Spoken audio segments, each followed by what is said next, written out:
pessoal, como foi prometido, quero falar um pouquinho sobre o batismo de crianças, né, que é geralmente um tema muito ardiloso no mundo evangélico brasileiro, especificamente na relação entre evangélicos e outras denominações e presbiterianos. E eu quero conversar um pouquinho sobre as razões pelas quais a gente faz isso, tá bom?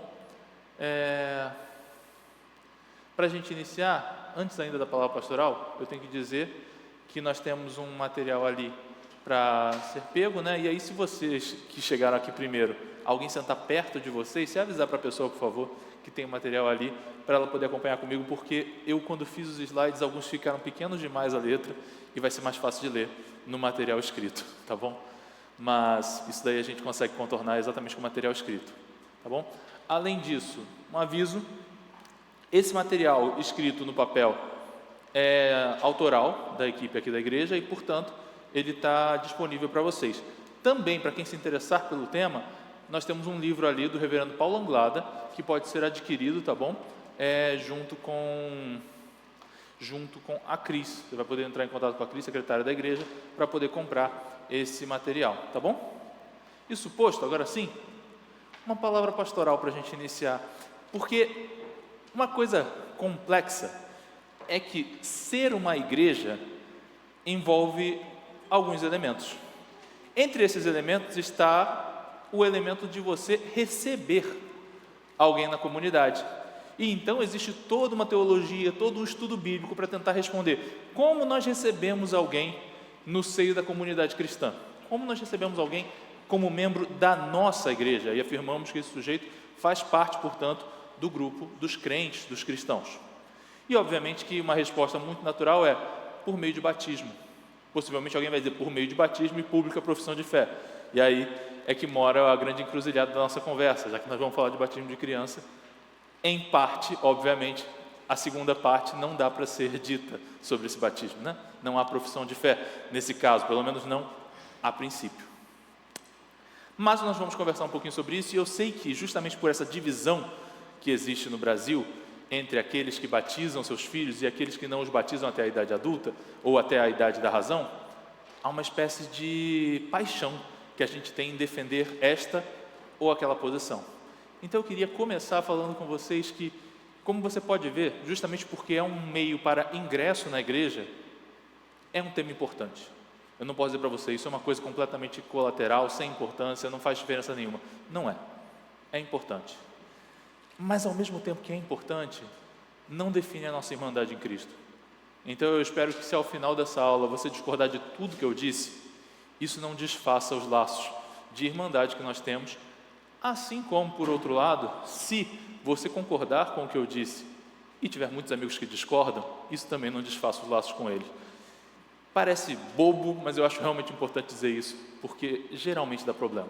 Então, deixando claro, o batismo é uma doutrina muito importante para nós presbiterianos, mas isso não deve se tornar fonte de contenda entre nós, com aqueles que são irmãos verdadeiros, ok? Então, high five, continuem amiguinhos, tá bom? Vamos lá, vamos conversar um pouquinho então sobre o porquê de nós defendermos essa doutrina. Mas antes da gente discutir a questão específica ao batismo, a gente tem que voltar um pouquinho na doutrina. Pode ser que quando eu começar essa conversa você estranhe eu estar falando um pouco sobre aliança, mas eu te garanto, isso é importante para a gente chegar onde eu quero chegar. Então, vamos primeiro aqui pedir ajuda de alguém mais esperto do que eu, Luiz Berkoff, definindo o que é aliança, ok? Veja que aqui estou falando de aliança de maneira geral, não a aliança de Deus necessariamente, ok? Aliança é um pacto ou acordo entre duas partes ou mais.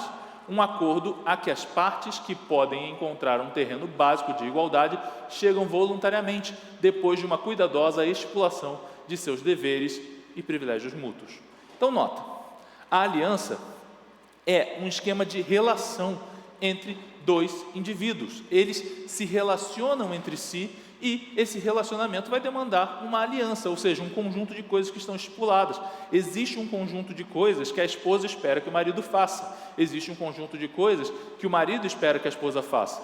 E existe um conjunto de benefícios que ele, marido, dá à esposa por meio daquele conjunto de coisas sendo cumprido, e a mesma coisa em relação à esposa, ou seja, numa aliança, e aí você entende a razão pela qual esse anel que alguns de vocês usam no dedo é chamado de aliança, né?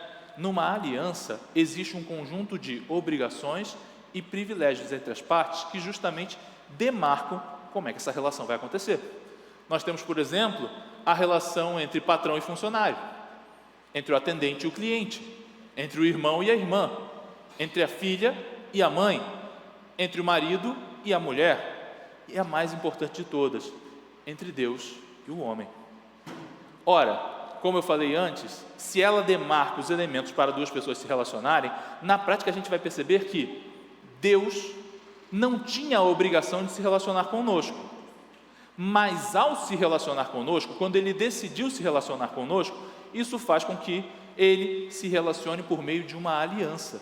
Ele estabelece o que Ele quer e oferece benefícios àqueles que fazem o que Ele chama a fazer, certo? E aí nós vamos encontrar, portanto, desculpem, só um segundo, tá? Nessa relação, nós vamos perceber que Deus quis se relacionar conosco, e ao desejar se relacionar conosco, nós entendemos que Ele o faz por meio de uma aliança. Mas como assim? A primeira aliança sobre a qual a gente lê na Bíblia é a aliança de Adão com Deus. Havia uma aliança entre homens representados por Adão e Deus, apesar de a gente não encontrar essa palavra de maneira tão direta no texto, você vai perceber que é exatamente o que acontece ali. Deus estipula coisas que Adão tem que fazer. Vocês lembram o que Adão tinha que fazer, ou no caso, que Adão não podia fazer? O que ele não podia fazer? Comer do fruto proibido. Ele, assim como Eva, não devem comer do fruto proibido. E em troca, o que eles ganham? Eles comem da árvore da vida. Mais importante do que comer da árvore da vida, eles têm relacionamento com Deus. Deus os visita todos os dias para passar um tempo com eles, para falar com eles, para cuidar deles.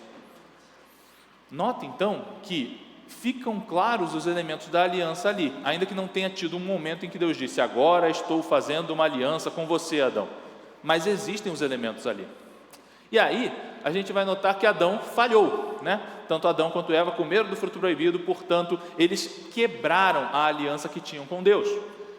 Quando Adão falhou, na verdade o que aconteceu foi: nós nos perdemos e vamos todos para o inferno. Mas graças a Deus por Jesus, que é aquele através do qual Deus firma uma nova aliança conosco. Então, em Cristo há uma nova aliança, mas aqui há um problema, não é? Porque o que a gente vai reparar é o seguinte: espera aí, Jesus nasceu quando? Alguém sabe quando Jesus nasceu? Há um pouquinho mais que 2000 anos atrás, né? Ele nasceu há um pouco mais que 2000 anos, com algumas probleminhas de contagem. Se você quiser ficar no natural, ele faz esse ano aniversário de 2025 anos, mas não dá para garantir esse número, mas é por aí, certo? E aí a pergunta é: se a aliança é com Jesus, então todo mundo que nasceu antes de Jesus, como que essas pessoas podem ser salvas? Será que Davi não foi salvo? Será que Davi foi para o inferno? Porque ele nasceu antes de Jesus. Será que ele foi para o inferno? Não acreditamos que ele foi.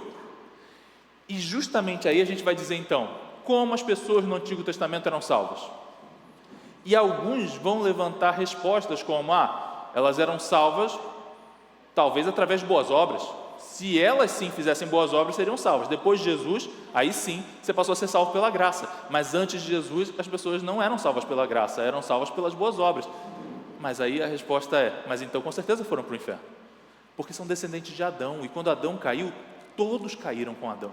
Então não é possível ser alguém salvo pelas suas boas obras.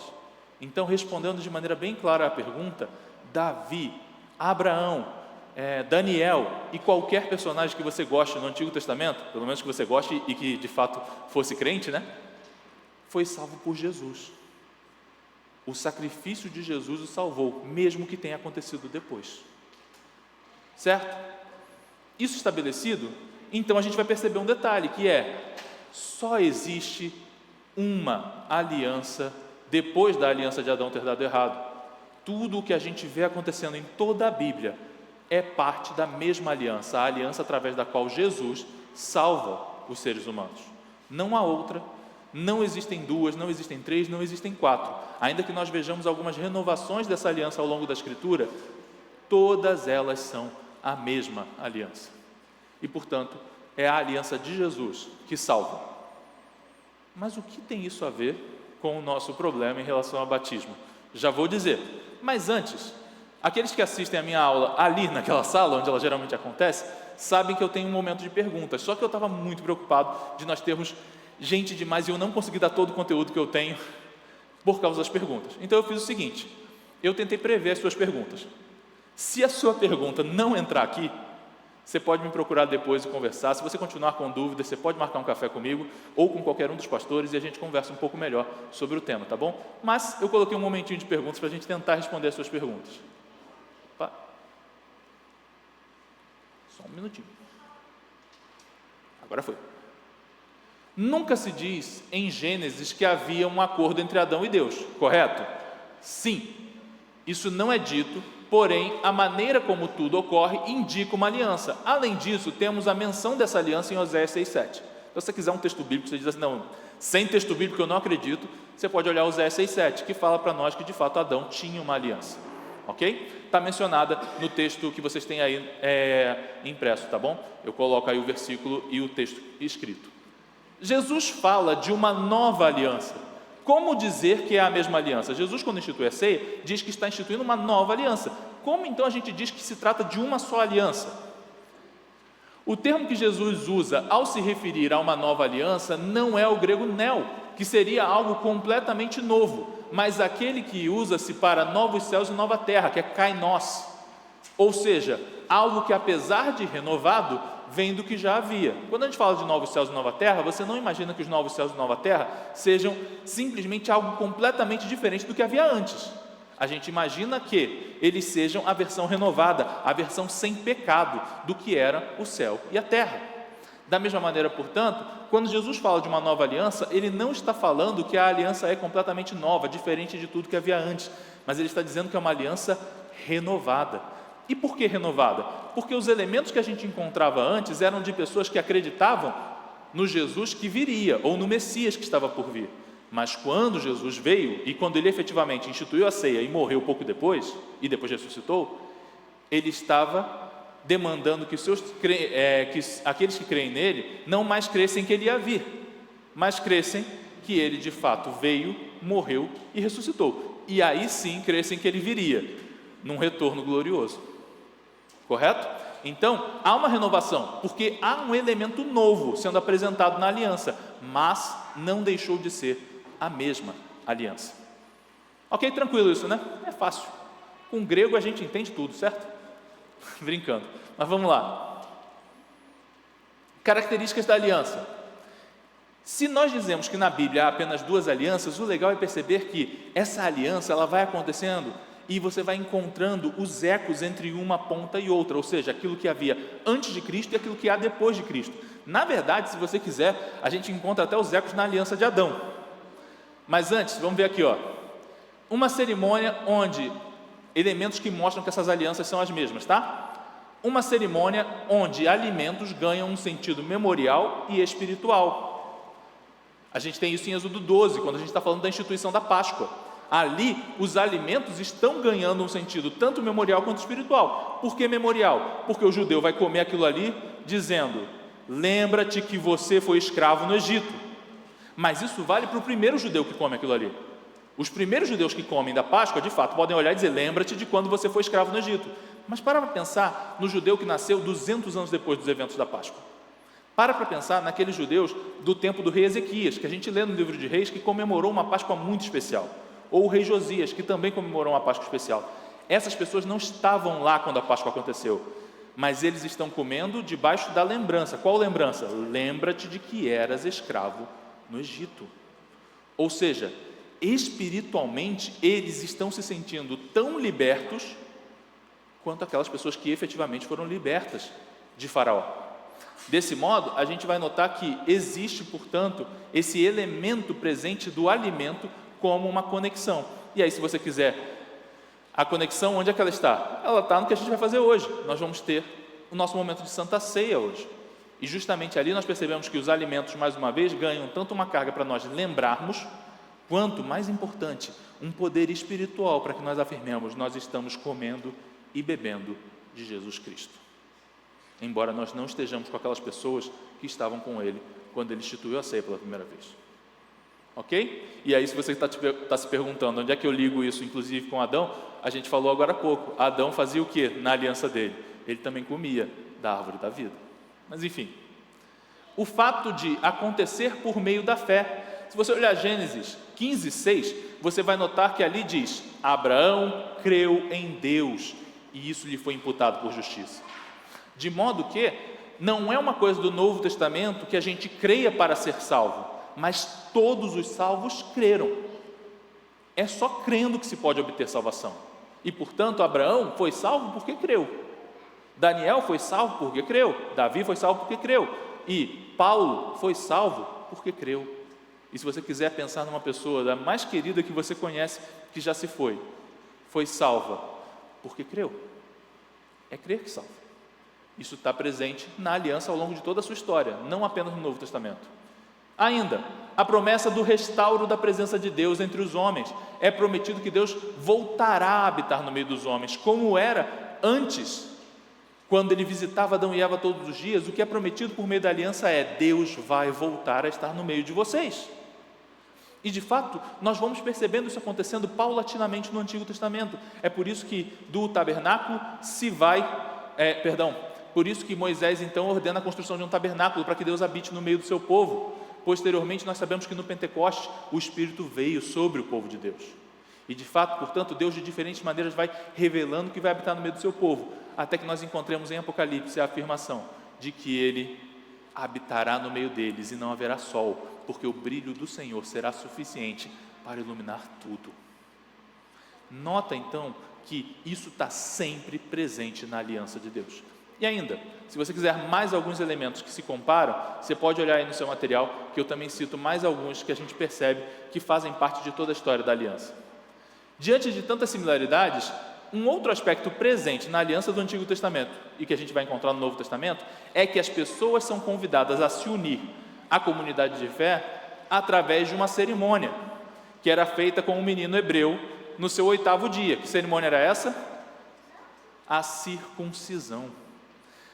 Agora, para a gente já começar a pensar nessas similaridades, o menino hebreu era circuncidado ao 8º dia. Você acha que esse menino, no 8º dia, dizia para os seus pais assim: pai, mãe, eu gostaria de me circuncidar? Vamos combinar que menino nenhum diria isso, inclusive um pouco mais velho, quanto mais ao 8º dia. Ele não diz.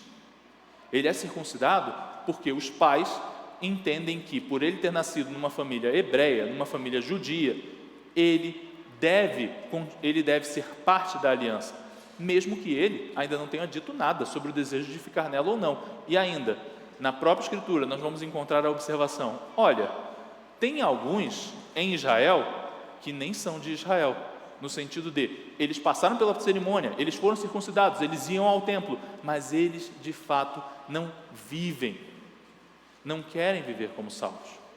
De modo que passar por esse evento, passar pela circuncisão ou posteriormente passar pelo batismo, não afirmava que alguém era salvo, mas era ainda assim algo que os pais faziam, por razões que nós vamos discutir um pouco mais à frente. Mas aí está a conexão que a gente faz. O que a gente está vendo é, no Antigo Testamento alguém se juntava à comunidade de fé por meio da circuncisão. Da mesma forma, então, nós entendemos que no Novo Testamento alguém se une à comunidade de fé por meio do batismo. E isso, de fato, para um homem adulto, imagine um estrangeiro, como Moisés diz que poderia acontecer, um estrangeiro que quer se tornar judeu, ele acreditou em Deus e quer ser parte do povo de Deus. O que ele tinha que fazer? Ele tinha que ser circuncidado. E, portanto, ele era circuncidado depois de adulto, tal qual nós batizamos um homem adulto que vem a crer, ou uma mulher adulta que vem a crer. Mas, no Novo Testamento, aí nós geralmente temos essa questão, não é mais por circuncisão. A gente vê que Paulo disse que não era através da circuncisão. Paulo vai dizer o que para nós? Que é através do batismo. E quando nós unimos alguém à comunidade de Cristo por meio do batismo, então nós entendemos que ele está cumprindo a mesma função da circuncisão. E assim como a circuncisão então acontecia num determinado contexto, agora o batismo realiza isso. Mas aí você vai me perguntar, olha, muito bonito isso, mas eu não consigo acreditar porque afinal é você quem está dizendo. O que prova para mim que a circuncisão está conectada ao batismo? Tem aí no seu material, e eu coloquei aqui alguém bem melhor do que eu para dizer isso, que é o apóstolo Paulo. O apóstolo Paulo vai dizer para a gente, lá em Colossenses, capítulo 2, versos 11 e 12, nele também vocês foram circuncidados, não com uma circuncisão feita por mãos humanas, mas com a circuncisão feita por Cristo, que é o despojar do corpo da carne. Isso aconteceu quando vocês foram sepultados com ele no batismo, e com ele foram ressuscitados mediante a fé no poder de Deus, que o ressuscitou dentre os mortos. Nota que Paulo aí está construindo a ideia de que vocês foram levados à sua própria circuncisão. Ele está falando com gentios, com gente que não é judeu, que portanto nunca foi circuncidado.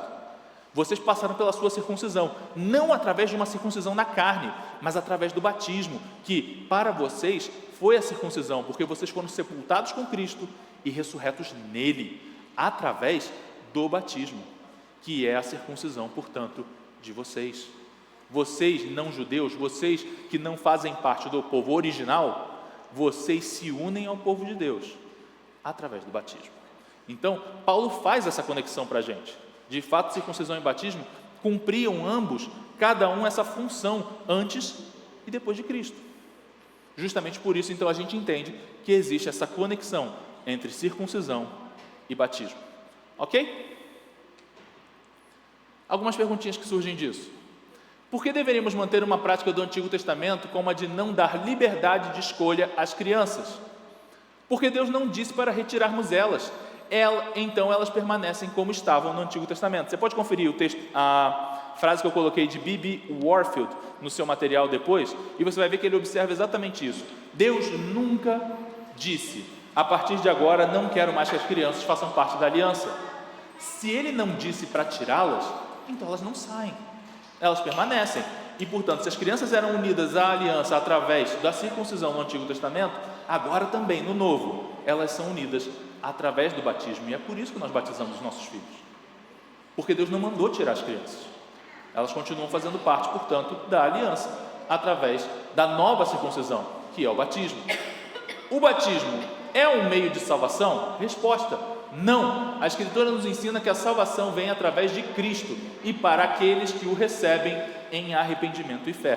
Portanto, quando nós batizamos os nossos filhos nas igrejas presbiterianas, nós não estamos partindo do princípio de que essa criança esteja sendo salva. Ela não está sendo salva ali.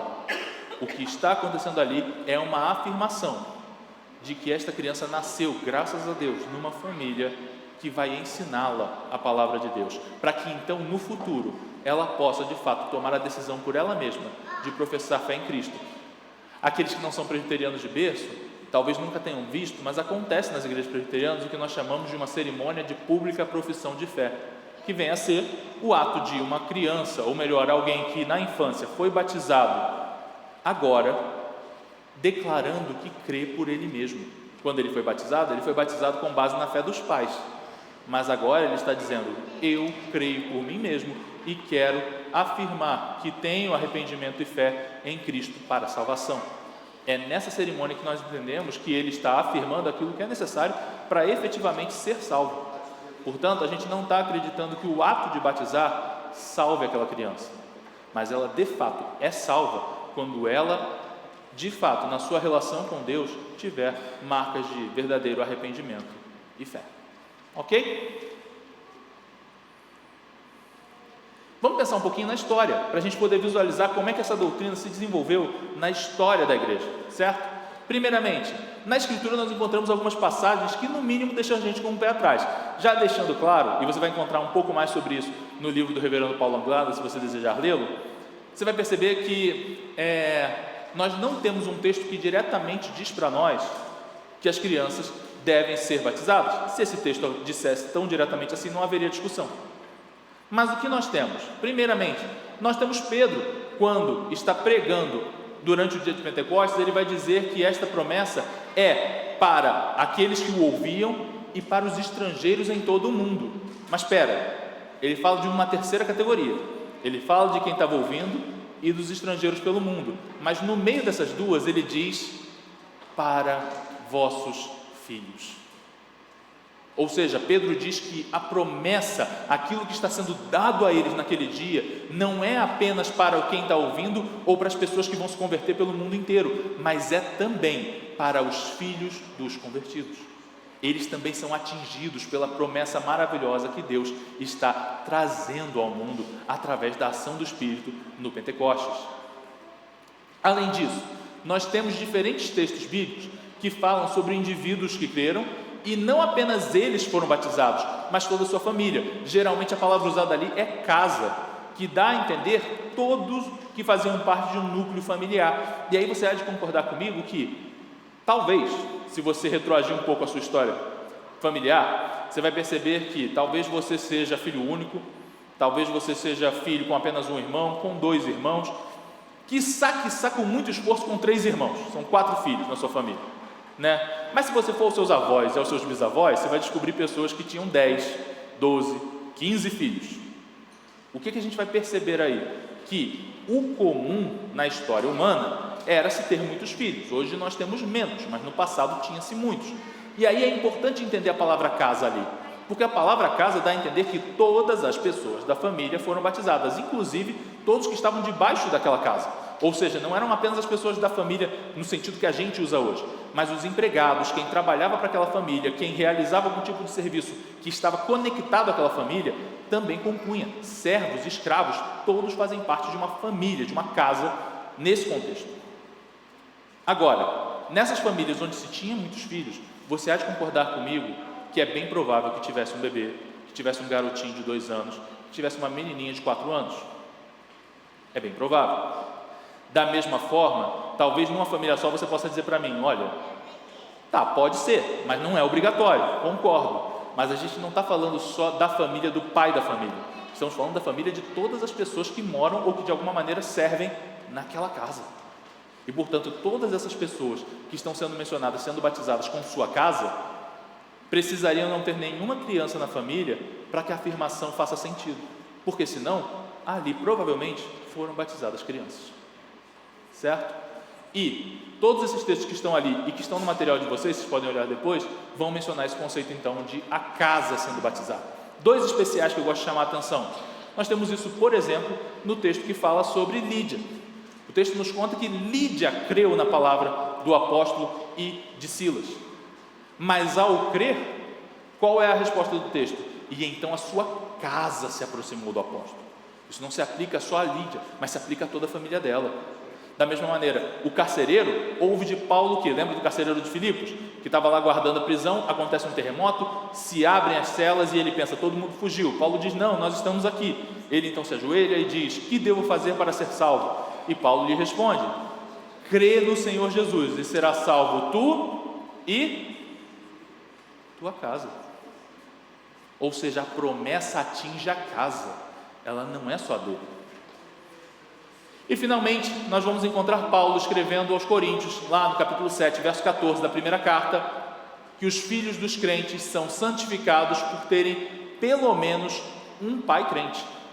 Ou seja, não é necessário nem que os 2 pais sejam crentes, mas a presença de um pai crente já faz diferença na vida daquela criança, porque ela é criada ouvindo a palavra, tal qual Timóteo, que tinha um pai descrente, mas tinha mãe crente e avó também, ouve a palavra. E para que ele ouve a palavra então? Para que ele possa, como está na palavra de Paulo, ser santificado, ser apresentado na palavra e de fato viver de uma maneira diferente da maioria das pessoas. Ainda que o crer seja da parte dele, no mínimo, você vai concordar comigo que o filho de crente, ele é criado para viver de uma maneira diferente das outras pessoas. Depende dele crer. Mas o jeito como ele vive, o jeito como ele vai ser ensinado a viver, vai ser diferente do jeito como as pessoas de maneira geral ensinam seus filhos a viver. Eles são santificados, eles vivem de maneira especial por serem filhos de pais crentes. Ainda na questão histórica, Os primeiros cristãos praticavam batismo infantil, como vemos ao analisar os escritos de alguns homens. Nós chamamos eles de pais da igreja, que são aqueles primeiros escritores cristãos que nós temos os textos deles guardados, ok? Vale dizer, primeiros escritores cristãos além dos apóstolos. Então nós temos o material bíblico. Depois do material bíblico, nós consideramos esses personagens que escreveram: Tertuliano, Hipólito de Roma, Orígenes. Todos esses nasceram ainda no período do ano 100, ainda no segundo século. E isso é importante por quê? Porque o apóstolo João só morreu aparentemente por volta de 90 a 100 depois de Cristo. Então nós temos um pequeno espaço de tempo entre a morte do último apóstolo e o surgimento desses personagens que em seus escritos já mencionaram o batismo de crianças, mostrando que essa prática já existia, já era feito, já era comum na história da igreja. Além desses personagens que vão demonstrar isso para a gente vai perceber que no Concílio de Cartago, em 253, houve uma consulta sobre o batismo infantil, mas a consulta não foi: olha, a gente pode batizar criança? A consulta foi: é lícito batizarmos crianças antes do 8º dia de vida? Nota, por que ele está achando que tem que ser batizado no 8º dia de vida? Por causa da circuncisão. Ele está entendendo que aquilo ali é semelhante à circuncisão, e então eles estão perguntando: é lícito a gente batizar antes do 8º dia? Isso mostra que eles já batizavam os infantes. A questão ali era tão somente se podia ou não fazê-lo antes do 8º dia, mas eles já faziam isso. E ainda nós vamos perceber que na realidade isso faz parte de toda a história da igreja, porque todas as igrejas antigas o fazem. Às vezes nós associamos apenas com católicos, mas justiça seja feita, isso também é feito pelos cristãos assírios, que são uma igreja separada, pelos cristãos coptas no norte da África, pelos cristãos ortodoxos, representados ali por crentes na Turquia, crentes na Rússia, crentes na Grécia. Todos esses já praticam batismo infantil, de maneira que na realidade isso foi uma novidade que algumas igrejas reformadas instituíram, mas não é algo histórico na relação da maneira como nós praticamos a fé. Na realidade, o normal é batizar crianças, ainda que aqui no Brasil, pela força de algumas denominações que são de irmãos, pessoas muito queridas, mas pela força de algumas denominações que de fato não batizam crianças, nós temos a impressão de que isso é estranho, mas na realidade isso é o comum na história da igreja. Então nós vamos perceber que entre os reformados ainda batizam crianças, ou continuaram batizando crianças, luteranos, anglicanos, reformados continentais, presbiterianos, congregacionais fora do Brasil e metodistas. Todos esses, além de muitos outros grupos reformados, batizam os seus filhos, ok? E aqui, eu mencionei ali no slide anterior, nós temos ainda a possibilidade de ver algumas igrejas que já tinham batistérios lá no começo, e um exemplo é essa aqui. Esse batistério, ele é mais ou menos de 400 e pouco depois de Cristo, mas ele foi construído com base num anterior. Esse anterior foi construído provavelmente entre 315 e 324, então é possivelmente a pia batismal mais antiga que nós temos no mundo. Note, você imagina um adulto sendo posto ali dentro para ser batizado? Por imersão, ou por oblação, aspersão, o que for? Não, quem que é batizado ali? É uma criança. Então ainda no século IV, crianças estavam sendo batizadas em nome do Senhor Jesus Cristo, em nome do Pai do Filho e do Espírito, porque esse era o costume da igreja, ok? E costume esse que eles tomaram dos apóstolos, pelo que nós podemos observar. Perguntas que podem surgir: o batismo de crianças não é uma prática católica? Não. Apesar de ser praticado por este grupo, não é algo necessariamente que lhes pertence. Crer que Jesus ressuscitou não deixa de ser uma doutrina verdadeira e evangélica, ainda que tenhamos em comum com católicos. Católicos acreditam que Jesus ressuscitou, mas isso não torna isso uma mentira. Da mesma maneira, o fato de eles batizarem os seus filhos não necessariamente torna isso errado ou inaceitável como parte da nossa fé. E também, há algum texto bíblico que diga diretamente para batizarmos crianças? Não, afinal, se tivesse não haveria discussão. Mas há um conjunto de textos, como que a gente viu ali, que propõem batismos que parecem abranger famílias inteiras e a continuidade da aliança de Deus em toda a história. O fato da aliança continuar ao longo da história demonstra para nós, por inferência, é claro, que de fato as crianças fazem parte da aliança. Ok? E aqui eu queria expor alguns benefícios da aliança. Eu sei que a letra está muito pequena, mas está no material de vocês. Abre na página número 4 do seu material. No finalzinho está essa citação ali, que é a pergunta número 167 do Catecismo Maior de Westminster, um dos nossos símbolos de fé. A pergunta é: como devemos tirar proveito de nosso batismo? E a resposta do Catecismo é: o dever necessário, mas muito negligenciado, de tirar proveito de nosso batismo deve ser cumprido por nós durante toda a nossa vida, especialmente no tempo da tentação. Então, primeiro, no tempo da tentação nós cumprimos esse dever. Como? Sabendo que, olha, eu sou de Cristo, eu pertenço a Cristo, eu já tive o momento do meu batismo, eu pertenço ao Senhor, eu preciso lutar contra os meus pecados, eu preciso resistir. Então, o batismo deve nos gerar força para resistir ao pecado. Além disso, quando assistimos à administração deste sacramento a outros, por meio da séria e grata consideração de sua natureza e dos fins para os quais Cristo o instituiu, nota, e dos privilégios e benefícios conferidos e selados por ele, e do voto solene que nele fizemos por meio de humilhação devida à nossa corrupção pecaminosa. O que a gente vai ver aqui? Que ele está dizendo para nós: olha, quando eu vejo o batismo sendo administrado a alguém, é como se o meu próprio batismo fosse renovado. Eu olho para aquilo e eu vejo a graça de Deus sendo derramada sobre um indivíduo adulto ou sobre uma criança e percebo: olha, eu também passei por esse momento maravilhoso. Glória a Deus por Jesus, que de fato selou este sinal em mim e nos meus irmãos. Então nós nos alegramos por meio disso e, de fato, tem que gerar em nós a certeza desse privilégio que é pertencer a Cristo e ter um sinal que diz que nós pertencemos a Ele. E ao andarmos contrários à graça do batismo e aos nossos votos, por crescermos até a certeza do perdão de pecados e de todas as mais bênçãos a nós seladas por esse sacramento. E, portanto, se nós andamos em pecado, nós temos que olhar para trás e lembrar: nós fomos batizados, não no sentido de que esse batismo seja a razão pela qual a gente não peca, mas no sentido de que até isso deve nos fortalecer a resistir ao pecado. E de todas as mais bênçãos a nós seladas por esse sacramento, para fortalecer-nos pela morte e mortificação do pecado e a vivificação da graça, e por esforçar-nos a viver pela fé, a ter a nossa conversação em santidade e retidão, como convém àqueles que deram os seus nomes a Cristo, e a andar em amor fraternal, como batizados pelo mesmo Espírito, em um só corpo. Nós entendemos que, portanto, esse é um ato do próprio Espírito Santo também, que sela a fé no coração daqueles que estão em Cristo e que passam ou passaram pelo batismo. Por isso é tão valioso, esse é um momento tão solene e glorioso, e nós de fato nos alegramos em poder passar por ele e em, como igreja, participar do momento em que isso é feito por outra pessoa, seja ela um adulto, seja ele uma criança. Então esses são alguns exemplos, mas eu quero ainda selecionar alguns benefícios para você separadamente. Então vamos pensar aqui, os benefícios para a criança.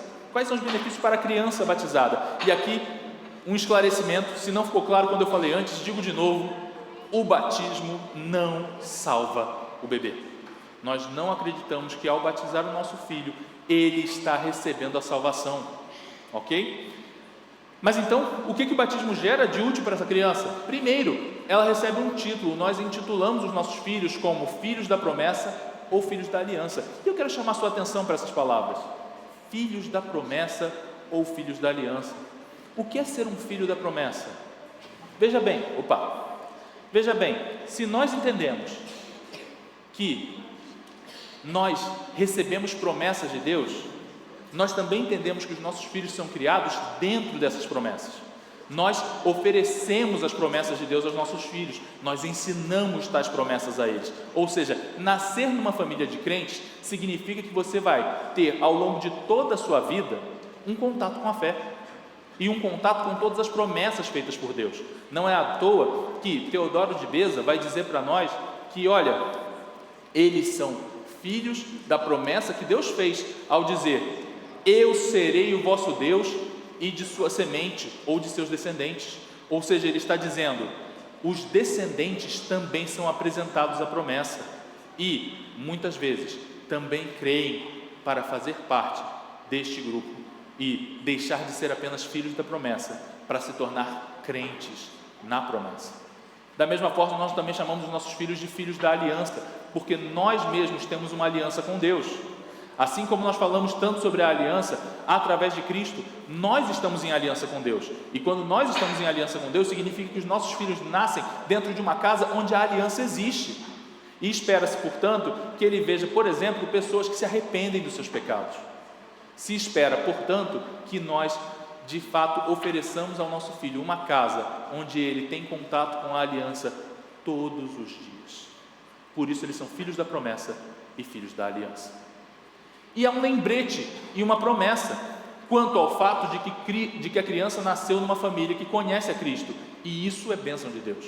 O seu filho foi abençoado por nascer numa família que crê, porque isso faz diferença, isso ajuda a ver muita coisa, isso ajuda a conhecer, isso faz ele ser salvo, simplesmente por isso?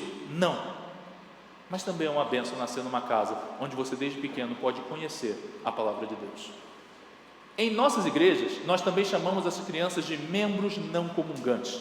Nota esse título, ele é um membro não comungante. Por que ele é um membro não comungante? Porque ainda que a criança seja batizada, ela não participa da ceia do Senhor, ela não vai tomar dos elementos. E por que ela não vai tomar dos elementos? Ora, porque existem determinadas especificações do apóstolo, eu vou falar delas um pouquinho mais à frente. Por outro lado, todos os direitos, fora esse, e o direito de governo, e aí o direito de governo é lógico, né? Eu não vou pegar uma pessoa de 8 anos e dizer para ela, você quer dirigir um carro? Normalmente a gente não faz isso. Então, fora esses direitos, ela tem direito a todos os auxílios que os membros da igreja têm. Por isso, para nós é tão importante dizer que eles são membros. Quando nós batizamos os nossos filhos, nós estamos afirmando, olha, eles não são apenas um apêndice da igreja, eles são uma parte de fora, eles são membros com todos os direitos que você tem. Quando termina o culto, o pastor fala sobre a possibilidade de você marcar um café com um dos pastores, de você receber mentoreamento espiritual, de você ser auxiliado pelos pastores ou pela liderança dessa igreja, e isso vale para o seu filho, mesmo que ele ainda não tenha professado publicamente a sua fé.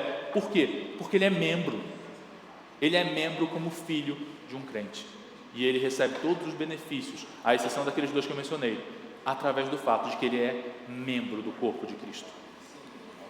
Além disso, os benefícios para os pais.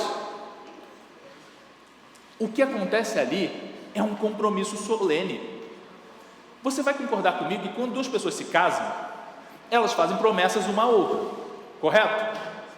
E ao fazerem essas promessas, aquilo mudaria alguma coisa se elas fizessem essa promessa sozinhas em casa, só as duas? Mudaria alguma coisa?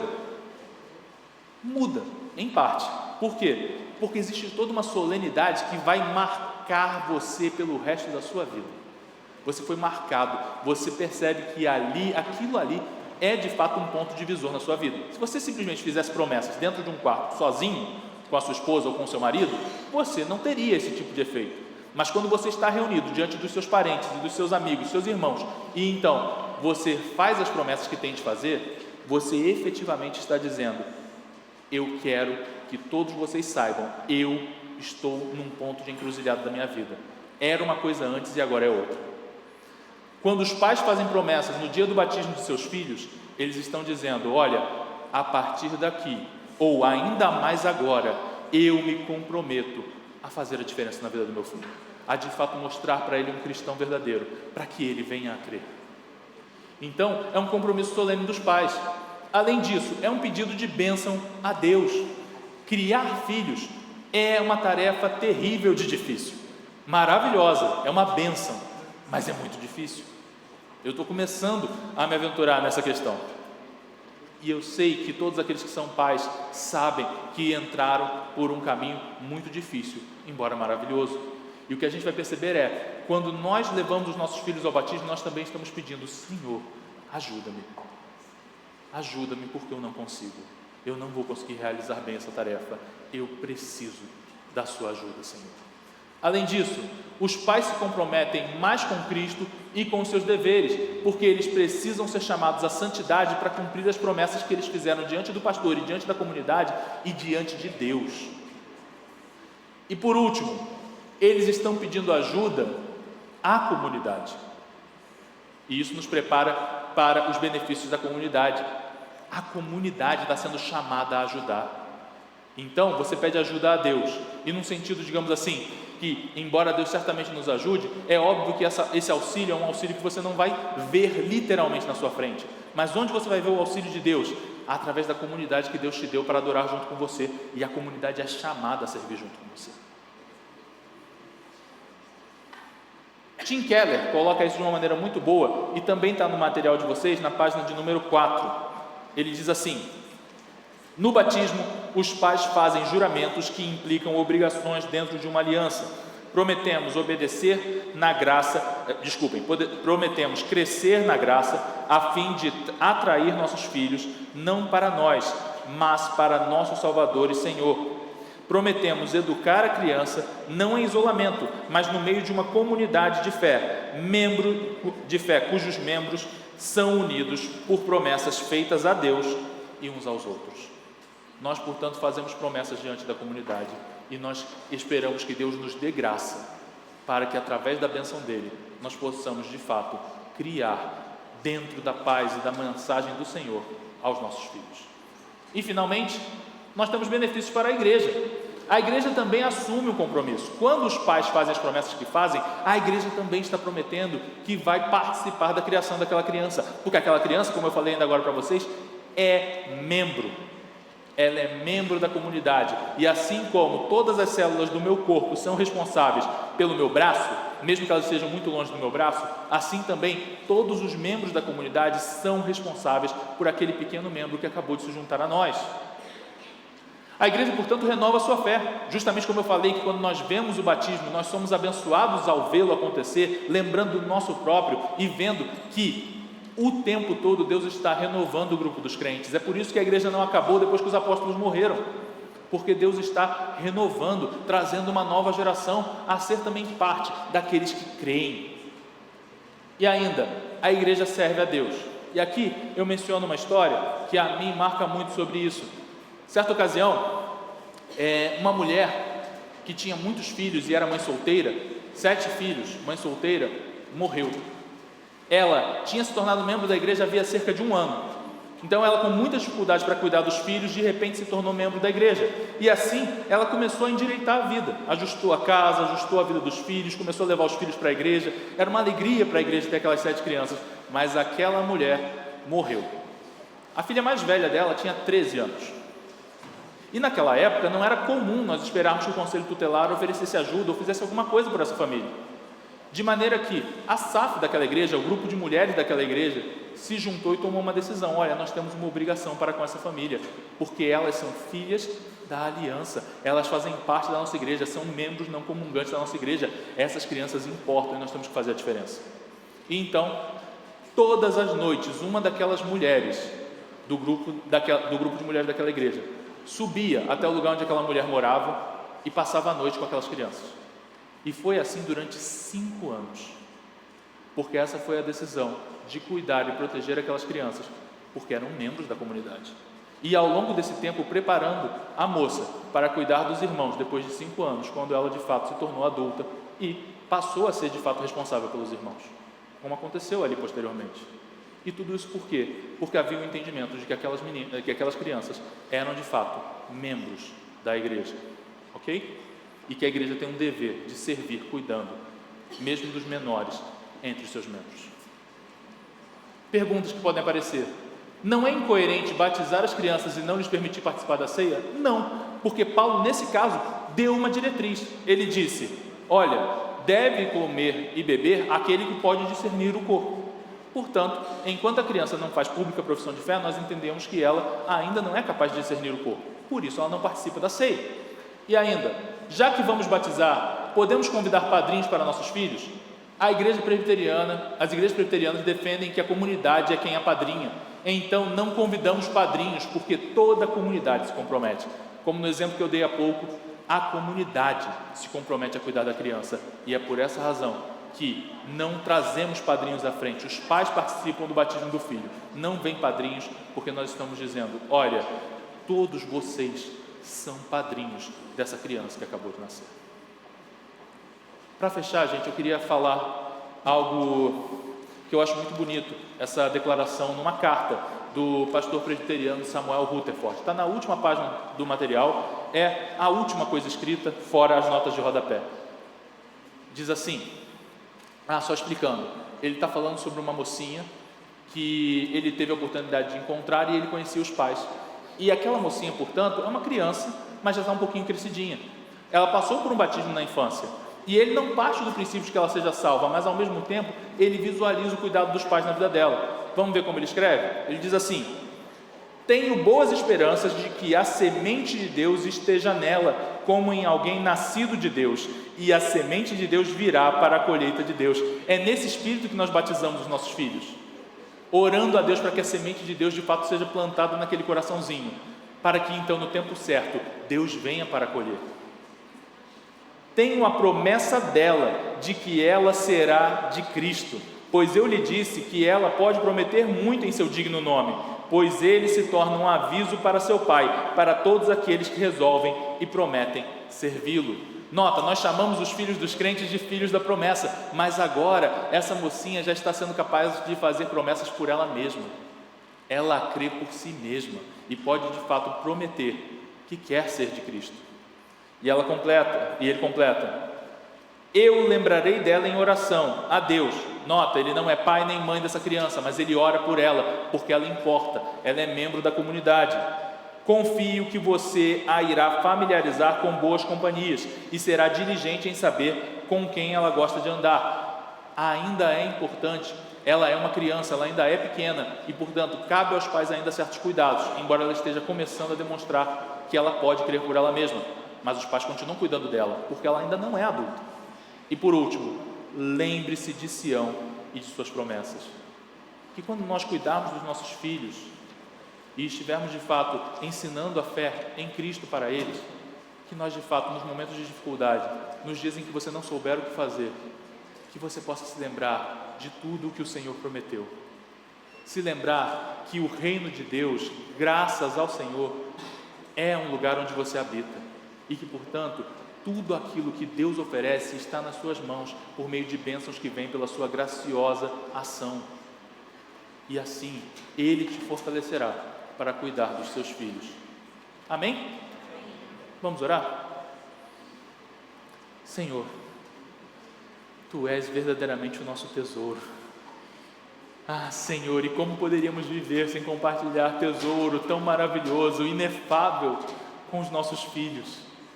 Portanto, Senhor, sê com todos os meus irmãos aqui, não apenas para que as crianças, se eles assim desejarem, possam ser batizadas, mas para que ao batizá-las, eles possam estar de fato se comprometendo solenemente, bem como ao ver qualquer criança sendo batizada nessa igreja, ou um membro adulto, possam também olhar para esta pessoa e de fato se comprometer com ela, dizendo: ele é parte do corpo do qual faço parte, eu me importo e cuido dele. Senhor, faz-nos entender a beleza e a profundidade da Tua aliança, que nos faz batizar adultos e crianças, entendendo que todos são feitos membros do Teu corpo e assim guardados nas Tuas promessas e na Tua maravilhosa aliança, em nome de Jesus. Amém.